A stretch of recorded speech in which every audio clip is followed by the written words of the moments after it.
안녕하십니까. 신영목 역사 문화 여행입니다. 여러분, 쌀국수 좋아하시죠?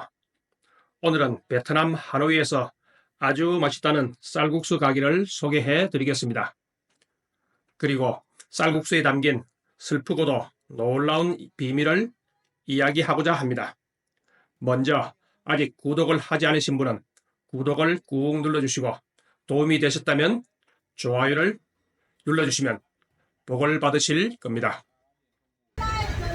여기는 베트남에서 아주 유명하다는 하노이식 칼국수집입니다. 가게가 시작한 한 50년 됐고, 여행 가이드가 가장 맛있다고 추천하는 식당입니다. 시설은 좀 허름하지만 정말 맛있는지 사람들이 엄청나게 많이 오고 있습니다. 이 가게는 베트남에 30년째 살고 있는 현지 가이드가 하노이에서 제일 맛있다고 추천하는 쌀국수 가게 포틴입니다. 가게가 좁아서 미리 예약을 할 수 없고 빈자리가 생기면 순서대로 앉아야 하므로 이른 점심시간에 갔는데도 벌써 자리는 꽉 찼습니다. 일행이 9명이지만 빈자리가 나는 순서대로 앉다 보니 흩어져서 식사를 하게 되었습니다. 이미 국수를 먹고 있는 사람들이 아주 맛있게 먹고 있는 모습입니다. 자리에 앉자마자 벌써 국수가 나왔습니다. 베트남도 빨리빨리 문화가 생겼는지 참 빨리 나옵니다. 큰 그릇에 국수와 야채가 듬뿍 들어 있습니다. 이 많은 걸 다 먹을 수 있을지 걱정이 될 정도로 그릇도 크고 국수의 양도 많습니다. 국수를 맛있게 먹으려면 라임즙을 짜서 넣고 앞에 있는 양념 소스를 넣어 먹으면 됩니다. 양념을 넣은 다음 국물을 잘 섞어 먹으면 됩니다. 국수에는 야채가 듬뿍 들어있는데 베트남 채소의 이름은 모르지만 아주 시원하고 향긋한 맛이 납니다. 모두들 정말 맛있게 먹고 있습니다.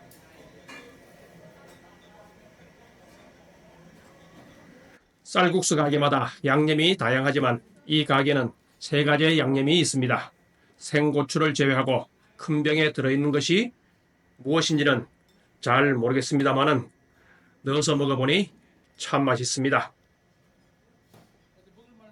이 국수 그릇은 제가 먹을 것입니다.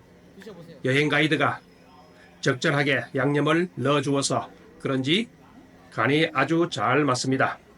한 입 먹어보니 제가 지금까지 먹어본 쌀국수 중에서 가장 맛있었습니다.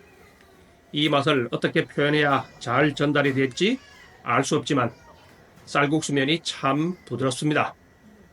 국물은 솥뼈를 삶아 만든 것이지만 텁텁하지 않고 아주 시원합니다.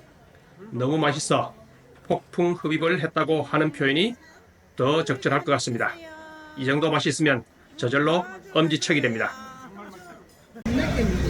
예, 정말 맛있습니다.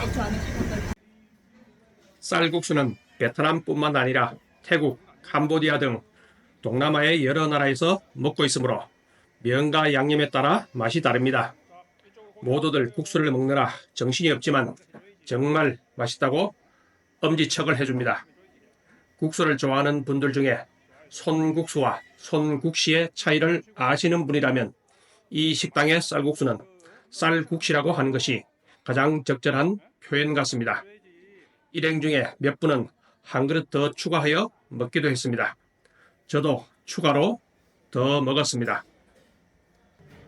평소에 음식을 적게 먹는 여성들도 맛있는지 그 많은 국수를 남김없이 다 먹고 있습니다. 원래 쌀국수는 처음 중국 송나라에서 시작했다고 합니다. 송나라가 금나라에 쫓겨 양자강 남쪽으로 내려와 국수를 만들던 밀을 구할 수 없게 되자 남쪽에서 풍부한 쌀로 국수를 만들기 시작한 것이 그 기원이라고 합니다. 그 후 쌀국수는 지도에서 보는 것처럼 동남아시아로 퍼져나가 지금은 여러 나라에서 다양한 이름으로 불리며 쌀국수 문화가 형성되었습니다. 쌀국수의 역사는 1000년 가까이 되었지만 오늘날 우리가 맛있게 먹고 있는 베트남 쌀국수의 역사는 200년이 채 되지 않았습니다. 베트남 쌀국수는 베트남이 1860년대부터 프랑스 식민지가 되면서 탄생한 슬픈 역사가 있습니다.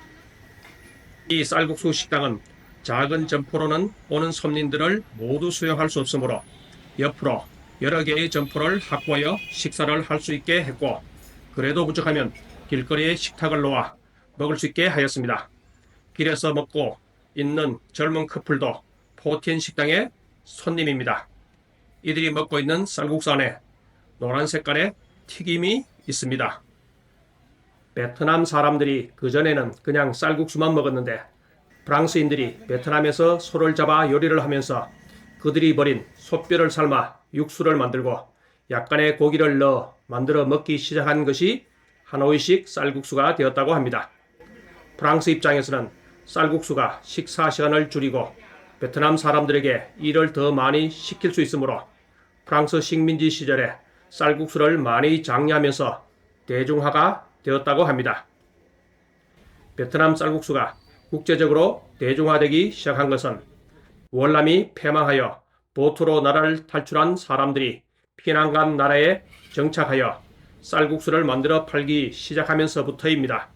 그러니 맛있는 베트남 쌀국수의 시작은 프랑스 식민지 시절에 쌀국수의 국제화는 월남 패망과 보트 피플이라는 슬픈 역사가 숨겨져 있습니다.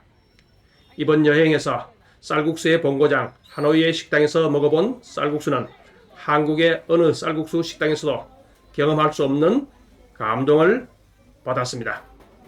여러분이 하노이에 오시면 이 식당의 쌀국수를 한번 맛보시기 바랍니다. 절대로 후회하지 않으실 겁니다.